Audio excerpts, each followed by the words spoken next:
teman-teman, di era sekarang investasi sudah mulai sangat populer, apalagi dengan maraknya digitalisasi yang ada di Indonesia. Tapi pernah nggak sih kalian bertanya bagaimana sebuah perusahaan saham bisa menjual sahamnya ke publik? Setelah itu, bagaimana saham tersebut bisa diperjualbelikan di setiap harinya? Nah, di video kali ini kita akan membahas apa sih itu IPO. Yuk kita bahas.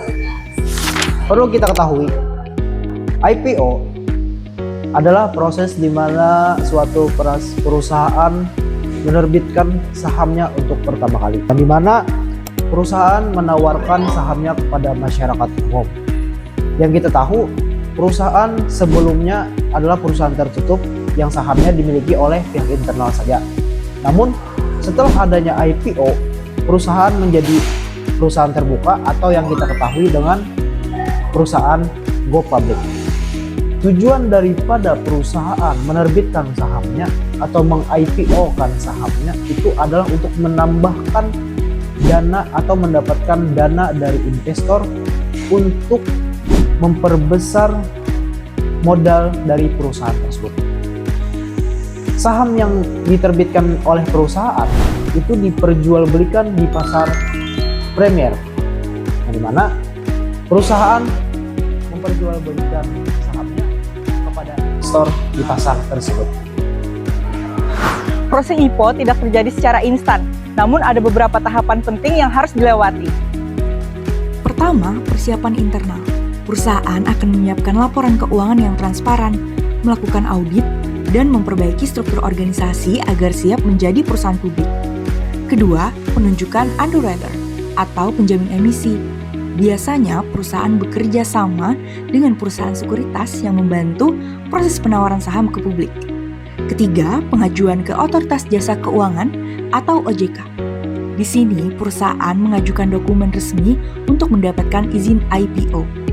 Keempat, penawaran umum. Pada tahap ini, saham mulai ditawarkan kepada investor melalui proses yang disebut book building, yaitu penentuan harga saham berdasarkan minat pasar.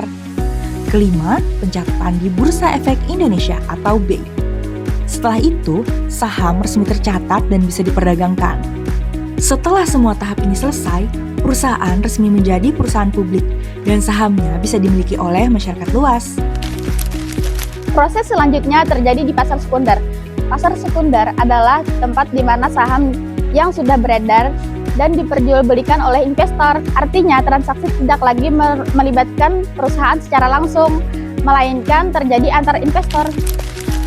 Harga saham di pasar sekunder tidak lagi ditentukan oleh perusahaan, tetapi berubah-ubah sesuai dengan permintaan dan penawaran di pasar. Di pasar sekunder melakukan jual beli saham dengan sistem perdagangan saham di Bursa Efek.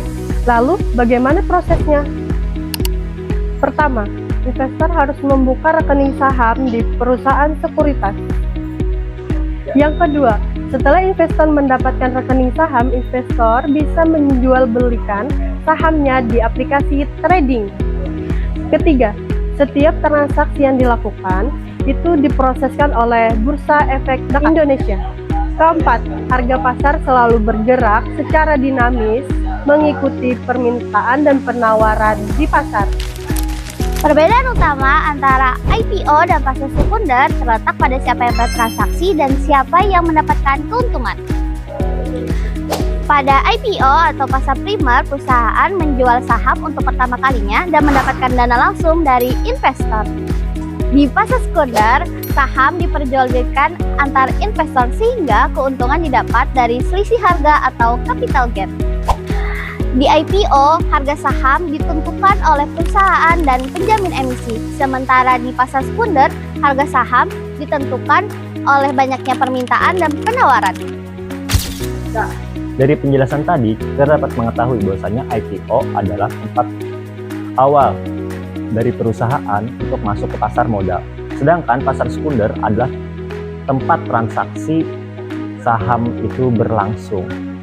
Dari mekanisme ini, kita dapat mengetahui tentang mekanisme dari pasar saham, ya, agar lebih bijak dalam berinvestasi di pasar modal nantinya. Sekian video dari kami. Terima kasih telah menonton video kami. Semoga bermanfaat. Assalamualaikum warahmatullahi wabarakatuh.